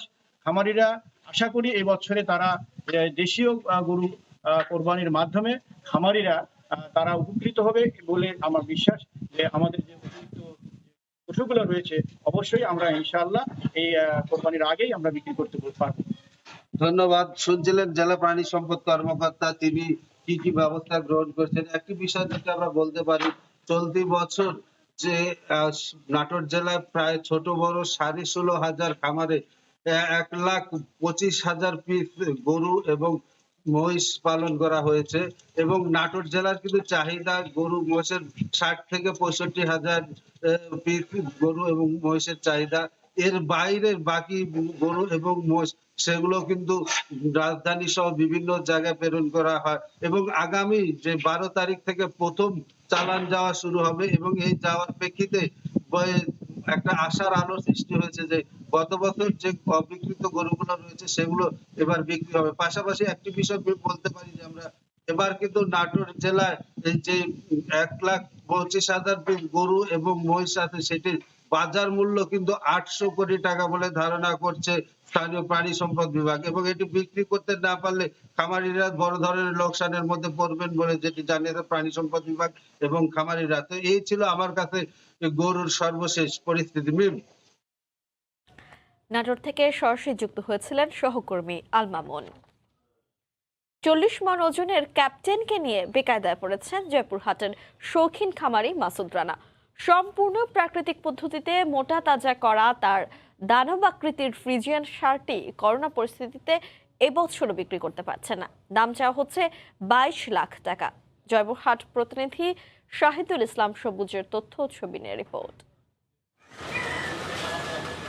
জেলার আক্কেলপুর উপজেলার শেষ সীমানার বাসিন্দা ব্যবসায়ী মাসুদ রানা গত 2 বছর আগে শখের বসে 5 বিবির গুয়াহাটি থেকে মাত্র 86,000 টাকায় একটি হোলস্টাইন ফ্রিজিয়ান জাতের বাছুর কিনেছিলেন। পরে সেটিকে কমলা, মাল্টা, আপেল সহ বিভিন্ন ধরনের ফলমূল, ঘাস ও মার ভুসি খাইয়ে মোটা তাজা করেন। গেল বছর স্থানীয় কসাইরা 9.5 লাখ টাকা দাম বললেও দাঁত না ওঠায় সে সময় ক্যাপ্টেনকে বিক্রি করতে পারেননি তিনি। বর্তমানে ক্যাপ্টেনের ওজন 40 মণ, দাম চাওয়া হচ্ছে 22 লাখ টাকা। কিন্তু করোনার কারণে এবছর বিক্রি নিয়ে দুশ্চিন্তায় তিনি। গরুটালে খুব বিপাকের মধ্যে পড়ে আছি আমি। গরুটা করোনার অবস্থায় গরুটা বেচতেও পারতেছি না। এবছর গরুর দাম আশা করতেছি হয়তো 20 থেকে 22 লক্ষ টাকার মধ্যে বিক্রি হতে পারে। ক্যাপ্টেনকে দেখতে প্রতিদিনই দূর দূরান্ত থেকে দলে দলে লোকজন বাড়িতে ভিড় করছেন। দানব আকৃতির এই ষাঁড়টি কিভাবে যে বিক্রি করবেন তা নিয়ে চিন্তিত মালিকের স্বজনরাও। ঝামেলায় পড়ে আছে, জানি না কবে গরুটা আমাদের বিক্রি হবে। আমাদের মনে হচ্ছে যে এই জেলাতে এরকম গরু আর নাই। আমার জীবনে আমি এত বড় গরু দেখিনি কোনোদিন। এদিকে জেলা প্রাণী সম্পদ কর্মকর্তা জানালেন, আসন্ন কোরবানিতে বিক্রির জন্য অনলাইন পেজ খুলে গরুর ছবি, মালিকের নাম, পরিচয় ও মোবাইল নাম্বার সংযুক্ত করা হয়েছে। ইতিমধ্যেই আমরা উপজেলা ভিত্তিক ফেসবুক পেজ ওপেন করে ছবিগুলোর গরুর আনুমানিক ওজন, তার মূল্য কত এবং মালিকের নাম, ঠিকানা সহ আমরা এগুলো প্রচারের ব্যবস্থা করেছি। জয়পুরহাটে কোরবানির জন্য 1,20,000 পশুর চাহিদা থাকলেও মজুদ রয়েছে 1.5 লাখ। সময় সংবাদ, জয়পুরহাট। ভারী বৃষ্টিপাতে ভাসল কলকাতা সহ আশেপাশের বেশ কয়েকটি জেলার নিম্নাঞ্চল। বুধবার আড়াই ঘন্টার বৃষ্টিতে কলকাতার বেশ কয়েকটি এলাকায় কোমর সমান পানি জমে যায়। জলাবদ্ধতার কারণে নাজেহাল মানুষ। বিশ্বজিৎ দাসের ক্যামেরায় বিস্তারিত জানাচ্ছেন সুব্রতাচার্য। আষাঢ়ের বৃষ্টিপাতে ফের জলাবদ্ধতার কবলে কলকাতা। উত্তর কলকাতার Amherst street, Sealdah, Entally, Shyambazar, central avenue সহ ধর্মতলার বেশ কিছু এলাকায় বুধবার এভাবেই জলাবদ্ধতার সৃষ্টি হয়। একইভাবে ভেসে গেছে দক্ষিণ কলকাতার যাদবপুর, যোধপুর পার্ক, বেহালা, সাউদার্ন অ্যাভিনিউর মতো ব্যস্ততম এলাকাগুলো। শুধু কলকাতা শহর নয়, রাজধানীর বাইরে হাওড়া, হুগলি, উত্তর ও দক্ষিণ 24 পরগনার বেশ কিছু এলাকাতেও তৈরি হয় এই জলাবদ্ধতা। সমস্ত দোকানে জল ঢুকে গেছে, কিছু করা যায় না। প্রতি বছরই এই বছরে দুবার, 2 দিন 3 দিন কনস্ট্যান্ট এরকম হবে। একটুখানি বৃষ্টি হয়েছে তাতেই জল জমে আছে। দোকানে জল ঢোকার কারণ হচ্ছে গাড়ি এখান দিয়ে গেলে ও ঢেউ থেকে তো ঢুকে যাবে। আলিপুর আবহাওয়া দপ্তর জানিয়েছে কেবল কলকাতাতেই বুধবার 2 ঘন্টায় প্রায় 120 মিলিমিটার বৃষ্টিপাত রেকর্ড করা হয়েছে। এর আগে গেল মাসে একইভাবে কয়েক ঘন্টার বৃষ্টিতে ডুবে যায় কলকাতা সহ আশপাশের এলাকা। মাত্র 2 ঘন্টার বৃষ্টিতে আবারও জলমগ্ন কলকাতা। স্থানীয় সময় দুপুর 2টোর সময় এই বৃষ্টিপাত শুরু হয়। তুমুল এই বর্ষণ শেষ হয় বেলা 4:30 নাগাদ। আর সেখানেই কিন্তু কলকাতার বিভিন্ন অঞ্চলে হাতি পানি জমার অবস্থা। কলকাতা পুরসভার যুদ্ধকালীন তৎপরতাতে চেষ্টা করা হচ্ছে এই জমা জল নিষ্কাশন করে বাইরে ফেলার, কিন্তু সেটি কখন হবে সেটি কিন্তু বড় প্রশ্ন। কলকাতা থেকে সুব্রত আচার্য, সময় সংবাদ। ৭১-এর গণহত্যার আন্তর্জাতিক স্বীকৃতির দাবিতে সুইজারল্যান্ডের জেনেভায় জাতিসংঘের ইউরোপীয় সদর দফতরের সামনে সমাবেশ ও মানববন্ধন করেছে ৭১-এর ঘাতক দালাল নির্মূল কমিটির কেন্দ্রীয় ও সর্ব ইউরোপীয় শাখা। এ সময় অবিলম্বে গণহত্যার আন্তর্জাতিক স্বীকৃতি দিতে জাতিসংঘের প্রতি আহ্বান জানান সদস্যরা। এছাড়াও রোহিঙ্গা প্রত্যাবাসনে জাতিসংঘের হস্তক্ষেপ কামনা করেন তারা। জেনেভা থেকে বিস্তারিত জানিয়েছেন লুৎফর রহমান বাবু। 1971 সালের 25শে মার্চ বাংলাদেশে যে গণহত্যা চালানো হয়েছিল তার আন্তর্জাতিক স্বীকৃতির দাবিতে ও মায়ানমারে গণহত্যার শিকার হওয়া 11 লক্ষাধিক মানুষ যারা বাংলাদেশে শরণার্থী হিসেবে আশ্রয় গ্রহণ করেছেন তাদেরকে দ্রুত স্বদেশ প্রত্যাবর্তনের জন্য জাতিসংঘ ও আন্তর্জাতিক সম্প্রদায়কে সক্রিয় হওয়ার আহ্বান জানিয়ে সুইজারল্যান্ডের জেনেভা ইউরোপীয় ইউনিয়ন সদর দপ্তরের সামনে সমাবেশ করেছে ঘাতক দালাল নির্মূল কমিটি। বাংলাদেশের গণহত্যা স্বীকৃতি এবং শরণার্থীতে নিজ দেশে ফিরিয়ে নেওয়ার জন্য রাষ্ট্রসংঘের সক্রিয় অংশগ্রহণ খুবই দরকার। 1971-এর জেনোসাইডের স্বীকৃতি আদায়ের দাবিতে আমরা একটি মেমোরেন্ডাম হস্তান্তর করতে যাচ্ছি। আন্তর্জাতিকভাবে স্বীকৃতি এবং তার বিচারের দাবিতে আমরা এখানে সমবেত হয়েছি। এতে অংশগ্রহণকারী নেতৃবৃন্দ বলেন 25শে মার্চ গণহত্যাকে দ্রুত আন্তর্জাতিক গণহত্যার স্বীকৃতি দিতে হবে। আন্তর্জাতিক স্বীকৃতি এখন পর্যন্ত আমরা পাইনি। আমরা আন্তর্জাতিক স্বীকৃতি আদায়ের জন্য জেনেভা মিশনের সামনে আজকে সবাই ঐক্যবদ্ধ হয়েছি। আশা করি আমাদের গণহত্যা জাতিসংঘ আন্তর্জাতিক গণহত্যা হিসাবে গণ্য করবে। জেনেভা কনভেনশনের প্রতি উদারত আহ্বান 25শে মার্চ গণহত্যা দিবসকে আন্তর্জাতিক স্বীকৃতি দেওয়ার জন্য। পাশাপাশি রোহিঙ্গা শরণার্থীদের দ্রুত স্বদেশ প্রত্যাবর্তনের জন্য আন্তর্জাতিক সম্প্রদায়ের প্রতিও তারা আহ্বান জানান। সুইজারল্যান্ড জেনেভার ইউরোপীয় ইউনিয়ন সদর দপ্তরের সামনে থেকে মোহাম্মদ লুৎফর বাবু, সময় সংবাদ। কাতারে করোনা পরিস্থিতি নিয়ন্ত্রণে আসায় তৃতীয় ধাপের বিধিনিষেধ শুক্রবার প্রত্যাহার করা হচ্ছে। দেশটিতে গণহারে ভ্যাকসিন প্রয়োগের কারণে অনেকটাই নিয়ন্ত্রণে করোনা পরিস্থিতি নিয়ন্ত্রণে আসায় স্বস্তি প্রবাসী বাংলাদেশি ব্যবসায়ীদের মাঝে। কাতার প্রতিনিধি আনোয়ার হোসেন মামুনের তথ্য ছবি নিয়ে রিপোর্ট। কাতারে করোনা সংক্রমণ কমতে থাকায় তৃতীয় ধাপের বিধিনিষেধ শুক্রবার প্রত্যাহার করা হচ্ছে। কোনো রকম লকডাউন না করে গণহারে ভ্যাকসিন প্রয়োগের মাধ্যমে করোনা সংক্রমণ নিয়ন্ত্রণে রেখেছে দেশটি। বিধিনিষেধ প্রত্যাহারের খবরে ব্যবসা বাণিজ্য নিয়ে স্বস্তিতে প্রবাসী বাংলাদেশি ব্যবসায়ীরা।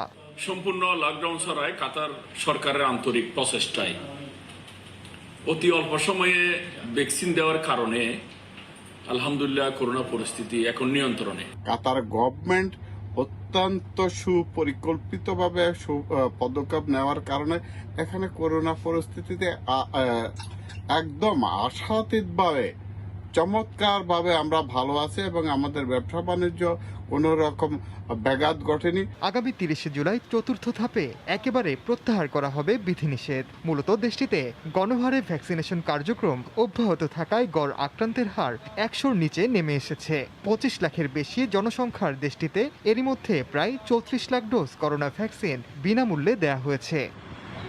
সময় সংবাদ, কাতার। আবারও ইউরোর খবর।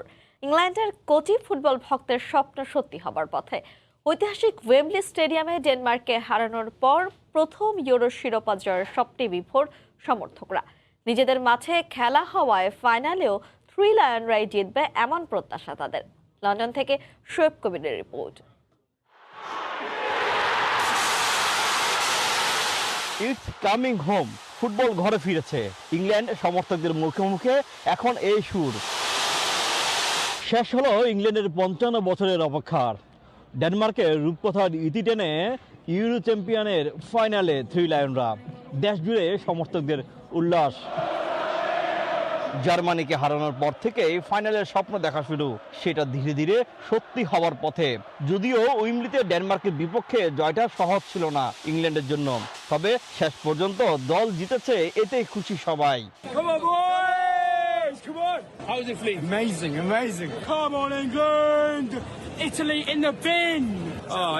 অসাধারণ খেলা হয়েছে, পুরো ম্যাচেই টান টান উত্তেজনা ছিল।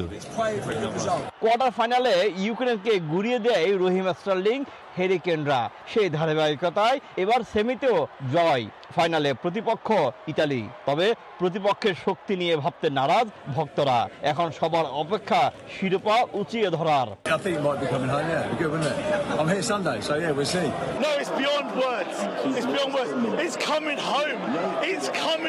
এবারের আসরে উইম্বলি স্টেডিয়ামে এই নিয়ে 5টি ম্যাচ খেললো ইংল্যান্ড।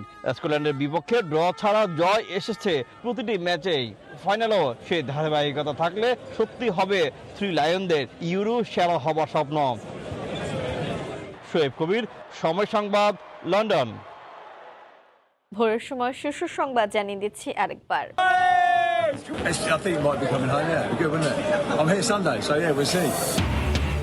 করোনায় 24 ঘন্টায় রেকর্ড 201 জনের প্রাণহানি। সর্বোচ্চ খুলনা ও ঢাকা বিভাগে 124।